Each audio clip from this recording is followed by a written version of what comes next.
ጤና ይስጥልን የተወደዳችሁ የቦርከና ሚዲያ ቤተሰቦቻችን የዕለተ ማክሰኞ የሚያዝያ 6 ቀን 2018 ዓመተ ምህረት የሰዓቱን ዜናዎች ይዘን ቀርበናል። አበይት ዜናዎችን እናስቀድማለን። በኢትዮጵያ በአመት 8000 ህጻናት ለካንሰር ህመም ተጋላጭ መሆናቸው ተገለጸ። በአንጻሩ የካንሰር ህክምና አገልግሎት የሚሰጡት ሆስፒታሎች 8 ብቻ በመሆናቸው ትልቅ የአገልግሎት ክፍተት ተፈጥሯል ተብሏል። ተጨማሪ ያለን በጦርነቱ ጉዳት በደረሰባቸው አካባቢዎች የመድኃኒት አቅርቦት ላይ ክፍተት መፈጠሩን ጤና ሚኒስቴር አስታውቋል።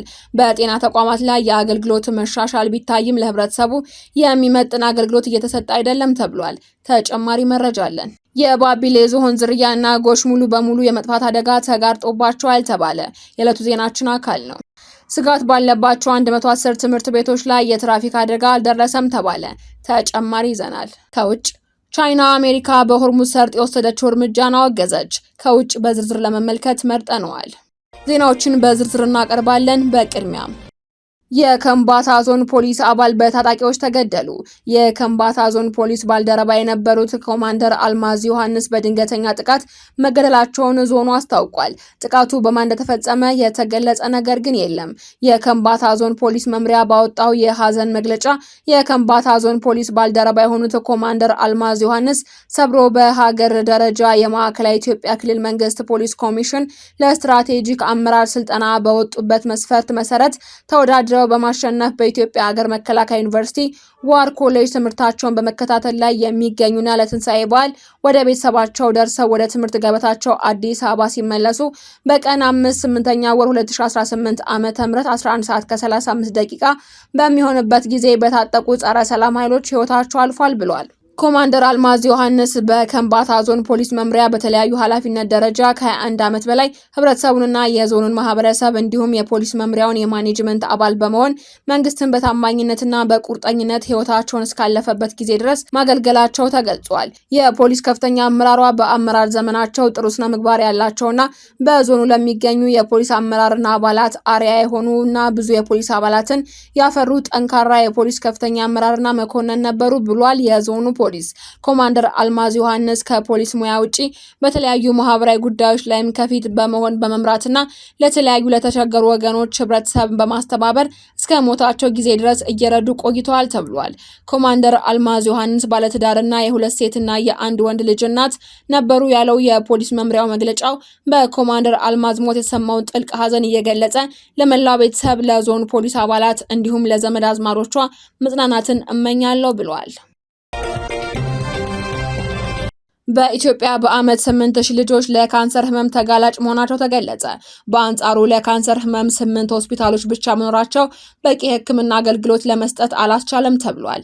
በአመት 8000 ህጻናት በካንሰር በሽታ የሚጠቁባት ኢትዮጵያ ህክምና የሚሰጡ ሆስፒታሎች ብዛት በጣም አነስተኛ በመሆኑ መጨመር እንደሚገባ የኢትዮጵያ የህጻናትና የደም ካንሰር ማህበር ገልጿል። የማህበሩ ፕሬዝዳንት ዶክተር አቤር ኃይሉ ሆስፒታሎች ከ8 እንደማይበልጡ ገልጸው በአመት እስከ 8000 ልጆች በካንሰር የሚታመሙባት ኢትዮጵያ ያሉት 8 ሆስፒታሎች በቂ አይደሉም ብለዋል። ለህፃናት ካንሰር ህመም የህክምና አገልግሎት የሚሰጡ ሆስፒታሎችም ነቀምት፣ ጥቁር አንበሳ፣ ጅማ፣ ሐዋሳ፣ ጎንደር፣ መቀሌ፣ ባህር ዳር፣ አምቦ መሆናቸውን ገልጸው አገልግሎቱን ለማስፋፋትም ማህበሩ ጥረት እያደረገ መሆኑን ጠቁመዋል።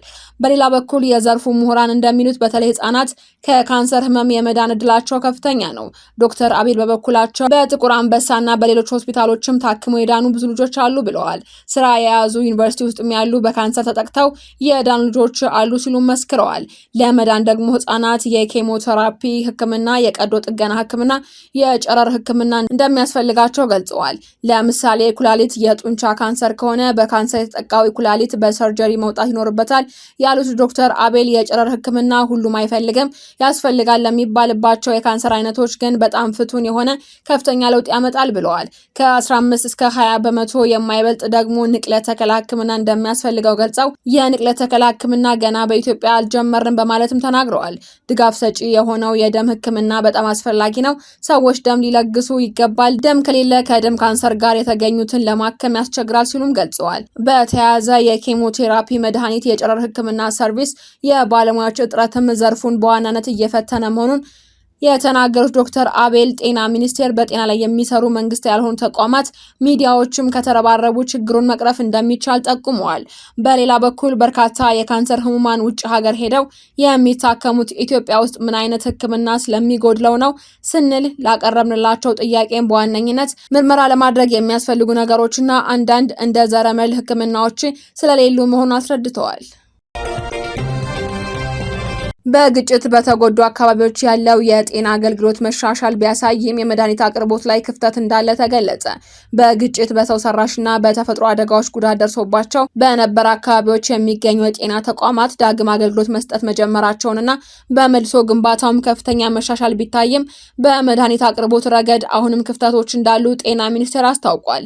የጤና ሚኒስቴር ዴኤታ ዶክተር ደረጀ ዱጉማ ቀደም ሲል ችግር በነበረባቸው አካባቢዎች የሚገኙ የጤና ኬላዎች፣ ጤና ጣቢያዎችና ሆስፒታሎች አሁን ወደ ስራ ገብተዋል ሲሉ ተናግረዋል። በእነዚህ አካባቢዎች የጤና ባለሙያዎችን በበቂ ሁኔታ ለማሟላት ጥረት መደረጉን የጠቀሱት ሚኒስቴር ዴኤታው አልፎ አልፎ ክፍተቶች ቢኖሩም የመድኃኒት አቅርቦት ከነበረበት ሁኔታ አንጻር እየተሻሻለ ነው ብለዋል። በትግራይ ክልል የሚገኙ የጤና ባለሙያዎችና የክልሉ ጤና ቢሮ የሚያነሱት የደሞዝና ጥቅማ ጥቅም ጥያቄን በተመለከተ ማብራሪያ የሰጡት ዶክተር ደረጀ ጉዳዩ የጤና ዘርፉን ብቻ የሚመለከት ሳይሆን እንደ ሀገር የሚታይ መሆኑን ገልጸዋል። በመሆኑም የክልሉ ጊዜያዊ አስተዳደር ከፌዴራል መንግስት ጋር በመነጋገር ሊፈታው እንደሚገባ ጠቁመዋል። የትግራይ ክልል ጤና ቢሮ ቀደም ሲል በክልሉ ከፍተኛ የመድኃኒትና የመሰረታዊ የሕክምና ቁሳቁስ እጥረት መኖሩን መግለጹ ይታወሳል። የባቢሌ ዝሆን ዝርያና ጎሽ ሙሉ በሙሉ ከመጥፋታቸው በፊት ትኩረት እንዲሰጣቸው ጥሪ ቀረበ። በኢትዮጵያ ከሚገኙ ብርቅዬ የዱር እንስሳት መካከል አንዱ የሆነው የባቢሌ ዝሆን ቁጥር በእጅጉ እየቀነሰ በመምጣቱ ዝርያው ሙሉ በሙሉ ከመጥፋቱ በፊት ትኩረት እንዲሰጠው ጥሪ ቀርቧል። የባቢሌ ዝሆን መጠለያ ፓርክና የአልጣሽ ብሔራዊ ፓርክ አስተዳደሮች እንደገለጹት ህገወጥ ሰፈራ፣ አደንና የጸጥታ ችግሮች ለዝሆኖቹ ቁጥር መቀነስ ዋነኛ ምክንያቶች ናቸው።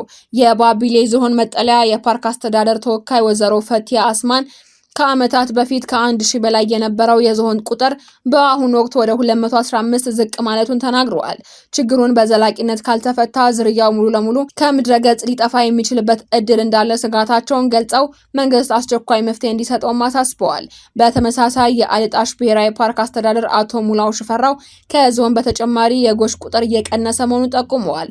ችግሩን ለመፍታት ብርቅዬ እንስሳት የሀገር ሀብት ስለመሆናቸው ለማህበረሰቡ የግንዛቤ ማስጨበጫ ስራዎች እየተከናወኑ መሆኑን ገልጸዋል። የኢትዮጵያ የዱር እንስሳት ጥበቃ ባለስልጣን ዋና ዳይሬክተር አቶ ኩመራ ዋቅጅራ በበኩላቸው ህገወጥ የዱር እንስሳት ዝውውርና አደንን ለመቆጣጠር ከባለድርሻ አካላት ጋር የህግ ማስከበር ስራዎች እንደሚከናወኑ አስታውቀዋል። በተለይ ድንበር ተሻጋሪ ህገወጥ ድርጊቶችን ለመከላከል ከጎረቤት ሀገራት ጋር በቅንጅት እንደሚሰራ አመላክተዋል። የዱር እንስሳት ቁጥር መጨመር ለቱሪዝምና ለሀገር ኢኮኖሚ ከፍተኛ አስተዋጽኦ ያለው በመሆኑ የእንስሳቱን ደህንነት ለመጠበቅ በትኩረት ሊሰራ እንደሚገባ ተመላክቷል። በግጭት በተጎዱ አካባቢዎች ያለው የጤና አገልግሎት መሻሻል ቢያሳይም የመድኃኒት አቅርቦት ላይ ክፍተት እንዳለ ተገለጸ። በግጭት በሰው ሰራሽና በተፈጥሮ አደጋዎች ጉዳት ደርሶባቸው በነበረ አካባቢዎች የሚገኙ የጤና ተቋማት ዳግም አገልግሎት መስጠት መጀመራቸውንና በመልሶ ግንባታውም ከፍተኛ መሻሻል ቢታይም በመድኃኒት አቅርቦት ረገድ አሁንም ክፍተቶች እንዳሉ ጤና ሚኒስቴር አስታውቋል። የጤና ሚኒስቴር ዴኤታ ዶክተር ደረጀ ዱጉማ ቀደም ሲል ችግር በነበረባቸው አካባቢዎች የሚገኙ የጤና ኬላዎች፣ ጤና ጣቢያዎችና ሆስፒታሎች አሁን ወደ ስራ ገብተዋል ሲሉ ተናግረዋል። በእነዚህ አካባቢዎች የጤና ባለሙያዎችን በበቂ ሁኔታ ለማሟላት ጥረት መደረጉን የጠቀሱት ሚኒስቴር ዴኤታው አልፎ አልፎ ክፍተቶች ቢኖሩም የመድኃኒት አቅርቦት ከነበረበት ሁኔታ አንጻር እየተሻሻለ ነው ብለዋል።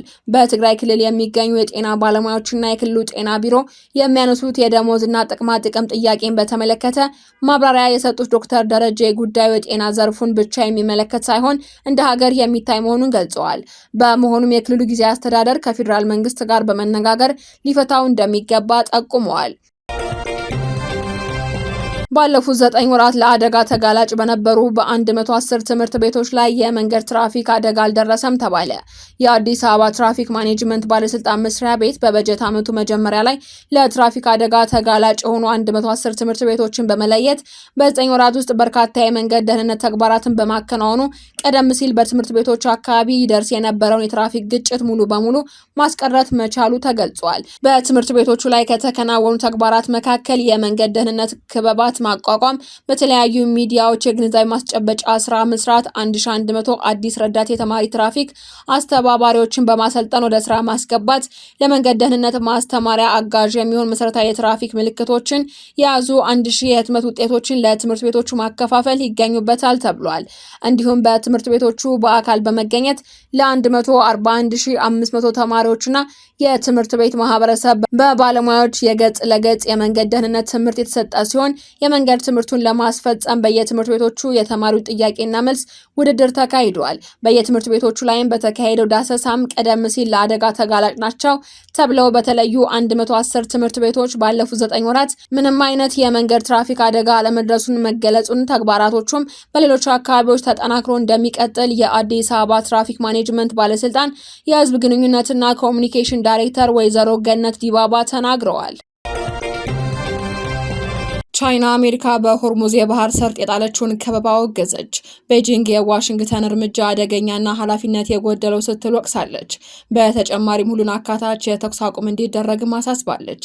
አሜሪካ በሆርሙዝ የባህር ሰርጥ ላይ የጣለችውን የባህር ላይ ከበባ ቻይና አደገኛና ኃላፊነት የጎደለው ስትልም ኮንናለች። አሜሪካ የኢራን ወደቦች እንቅስቃሴ ንገት አለው ባለችበት ወቅት ቻይና በወሽመጡ አካባቢ የሚደረግ የእንቅስቃሴ ቀባ የቻይናም ሆነ ዓለም አቀፍ ፍላጎት የሚጎዳ ነው በማለትም ተቃውሟን አሰምታለች። ቻይና ይህ አካሄድ ወደ ሌሎች ግጭቶች የሚያመራ ነው ያለች ሲሆን በአስቸኳይ ወደ ስምምነት እንዲመጡ ማሳሰቧን ሮይተርስ ዘግቧል። የአሜሪካ ባህር ኃይል በኢራን የወደብ ግዛቶች ላይ የጣለውን የባህር ላይ እገዳ በይፋ መጀመሩን ተከትሎ በመካከለኛው ምስራቅ ያለው ወታደራዊና ፖለቲካዊ ውጥረት ወደ አዲስ ምዕራፍ ተሸጋግሯል። የአሜሪካው ፕሬዝዳንት ዶናልድ ትራምፕ ይህ እርምጃ ኢራን ወደ ኒውክሌር ድርድር ጠረጴዛ እንድትመጣ ለማስገደድ ያለመ መሆኑን የገለጹ ሲሆን የቴህራን ባለስልጣናት በበኩላቸው ድርጊቱ የባህር ላይ ውንብድና በማለት ኮንነውታል። በፓኪስታን የተካሄደው ድርድር ፍሬ አልባ በመሆኑና ለ2 ሳምንት የተደረገው የተኩስ አቁም ስምምነት እስራኤል ስምምነቱ ሊባኖስን አያካትትም በማለት ጥቃቷን በመቀጠሏ ኢራን ስምምነቱን አደጋ ላይ ነው ብላ ነበር። ይህ በእንዲህ እንዳለ በሊባኖስና በእስራኤል መካከል ያለው ግጭት ተጨምሮ የቀጠናው ስጋትን ይበልጥ አባብሶታል። የሂዝቦላ መሪ ናይም ቃሲም የሊባኖስ መንግስት በዋሽንግተን ከእስራኤል ጋር ያደርጉት የነበረው ሰላም ንግግር እንዲቋረጥ ጥሪ ማቅረባቸውን አልጀዚራ ዘግቧል። ይህ ጥሪ የቀረበው እስራኤል በደቡባዊ ሊባኖስ የምታደርገውን ወታደራዊ ጥቃት ባጠናከረችበት ወቅት ሲሆን ሁኔታው ቀደም ሲል ተስፋ ተጥሎበት የነበረውን የዲፕሎማሲ ጥረት ጥያቄ ውስጥ ጥሎታል። የየመኑ ሁቲ በበኩሉ የኢራን አሜሪካ በሆርሙዝ አካባቢ እየወሰደች ያለው አካሄድ ካልቀየረች ከኢራን ጋር በመቀዳጀት በቀይ ባህር ላይ አደገኛ ኦፕሬሽን እንደሚጀምር አስታውቋል። በአሁኑ ወቅት በሆርሙዝ ወሽመጥ አካባቢ የተፈጠረው አለመረጋጋት በዓለም አቀፍ የነዳጅ ገበያ ላይ ከፍተኛ መናወጥን እያስከተለ ይገኛል። በወሽመጡ በኩል የሚደረግ የንግድ መርከቦች እንቅስቃሴ በመስተጓጎሉ ምክንያት የነዳጅ ዋጋ በከፍተኛ ሁኔታ እየጨመረ ሲሆን ይህም በዓለም ዙሪያ የኑሮ ውድነት ስጋትን መደገኑን እየተዘገበ ይገኛል። የተባበሩት መንግስታትም ሁኔታ ወደ ቀጥተኛ ጦርነት እንዳያመራ ስጋቱን ገልጾ ሁሉም ወገኖች ዓለም አቀፍ የባህር ህግጋትን እንዲያከብሩ ጥሪ በማቅረብ ላይ ነው። አሜሪካ ወደ ኢራን ወደቦች የሚገቡና የሚወጡ ማንኛቸውም ነገሮችን በማገድ ኢራን ከዓለም አቀፍ ገበያ ጋር ያላትን ግንኙነት ለመቁረጥ የኢነርጂ ዘርፏንም ለማዳከም እየሰራች ትገኛለች። አሜሪካ በዚህ እርምጃዋ ቻይናን ጨምሮ በዋና ዋና የኢራን የንግድ አጋሮች በኩል በሀገሪቱ ላይ ጫና እንዲፈጠር የምትፈልግ ሲሆን ቤጂንግ በበኩሏ በሆርሙዝ ወሽመጥ ላይ የሚደረግ ማናቸውም እገዳ አግባብነት የለውም ብላለች። ቻይና ለአገር ውስጥ ፍጆታ የሚውለውን የነዳጅ ዘይት ሲሶ ያህሉን ከቴህራን የምታስመጣ ሲሆን ይህንንም ጦርነት ጊዜ ሁሉ ስታደርግ ቆይታለች። አሁን ግን ቻይና የኢራን ነዳጅ ማግኘት ካልቻለች ከፍተኛ ችግር ትጋለጣለች። አሜሪካ በኢራን ወደቦች ላይ የባህር ላይ ትራፊክ እገዳ እንደምትጀምር ማስታወቋን ተከትሎ ማስጠንቀቂያ ያወጣችው ቤጂንግ ከኢራን ጋር ያላትን ጠንካራ የንግድና የኢነርጂ ትብብር ለማስቀጠል ቁርጠኛ መሆኗን ገልጻለች። ይህ ውጥረት የነገሰው በኢስላማባድ የተደረገው ድርድር ያለ ውጤት መጠናቀቁን ተከትሎ ሲሆን ቻይና የኢራን ነዳጅ ምርት ዋነኛ ገዢ እንደመሆኗ ጉዳዩ በቅርበት እየተከታተለች መሆኑ ተገልጻለች። አሜሪካ በቻይና ላይ የምታሳድረው ተጽዕኖ ቤጂንግ ቴህራን ላይ ጫና እንድታደርግና ኢራን ወደ ድርድር ጠረጴዛ እንድትመለስ ያስገድዳታል የሚል ተስፋ አላት የሚለው የአልጀዚራ ዘገባ የተኩስ አቁም ስምምነቱ ሊያበቃ ቀናት ብቻ የቀሩት በመሆኑ ዶናልድ ትራምፕም ቻይናውያን በቴህራን ላይ የሚያሳድሩትን ጫና ሳይዘገይ በቅርቡ ተግባራዊ ይሆናል ብለው ያምናሉ ሲልም አትቷል። አድማጮቻችን፣ የሰዓቱ ዜናዎቻችን ተጠናቀዋል። ስለተከታተላችሁ እናመሰግናለን። ሰላም።